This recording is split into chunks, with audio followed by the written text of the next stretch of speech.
નમસ્કાર દર્શક મિત્રો, હું છું પરમાર અનિશા. તમે જોઈ રહ્યા છો લોક સામના ન્યૂઝ. તો જોઈએ આજના સમાચાર. વિજયપુરથી અમાર રિપોર્ટર રવિકુમાર ડોડિયા સાથે.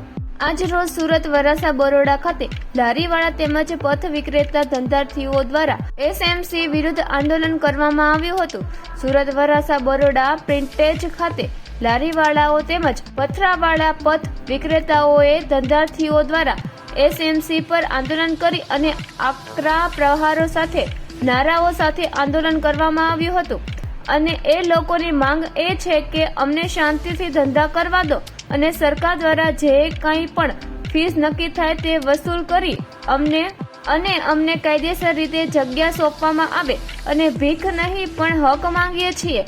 એમ છૂટથી ધંધો કરવા દો અને દબાણના નામ પર મ્યુનિસિપાલિટી વાળા જે લૂંટ કરે છે તે બંધ કરો અને સરકાર દ્વારા જે કંઈ પણ વસૂલાત કરવાની રહેશે કે અમે ચૂકવવામાં તૈયાર છીએ તેવી માંગ સાથે બહોળી સંખ્યામાં વેપારીઓ, ધંધાર્થીઓને મજૂર લોકો ભેગા થઈ અને આંદોલન કરવામાં આવ્યું હતું.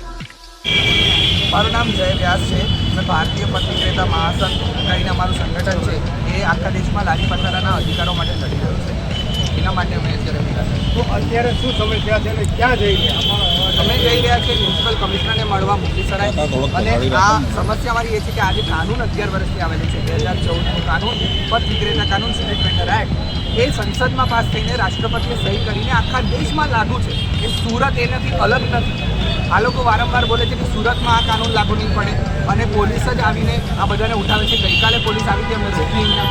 આવી રીતે આ લોકો વાહનો ચલાવીને ગુંડાગર્દી કરીને એકદમ ગુંડાની જેમ દમમાં આવીને પથરાવાળાને ઉઠાવે છે. પણ પથરાવાળા એક્ટ રોડ ખોદવાનું કામ છે, તમામ સાથે છે, તો આ વિશે પણ તેને ધ્યાન આપવું જોઈએ. પાત્ર બિલકુલ એનું જ્યાં વ્યવસ્થા કરવાનું કામ એસએમસીનું છે. 11 વર્ષથી હાથ પર હાથ કરીને એ લોકોએ સમિતિ નથી બનાવી અને જે સર્વે કર્યો એ અડધો પડધો કર્યો. સર્વે કમ્પ્લીટ કરીને અડધા જણ પાસે કાર્ડ છે, ઓળખપત્ર, બાકી લોકોને આપ્યું નથી. એની વ્યવસ્થા જ માંગી રહ્યા છે અમે. આ લોકો અમારી પાસેથી, તમે વિચારો ને, એનાથી વધારે પૈસા લઈ રહ્યા છે. મહિનામાં 10 વાર પોટલું ઉઠાવીને એના પૈસા લઈ રહ્યા છે.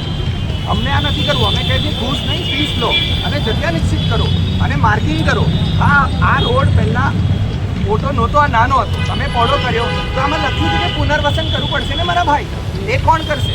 એકચ્યુઅલીમાં અઢળક કામ, અરાજકતા, બહુ સ્પષ્ટપણે કહ્યું, અરાજકતા ફેલાવી રહી છે એસએમસી. આ બહુ ગંભીર આરોપ છે. તમારા તરફ બોલાવવા માટે મારી પાસે પ્રૂફ હશે ને સાહેબ? બિલકુલ બી વ્યવસ્થા કરવા માટે તૈયાર નથી. અમે 2 મહિનાથી એમની સાથે વાત કરવાની કોશિશ કરીએ છીએ કે ચાલો વ્યવસ્થા કરીએ, ચાલો વ્યવસ્થા કરીએ. એ લોકો અમને પોલીસનો દંડો બતાવે છે.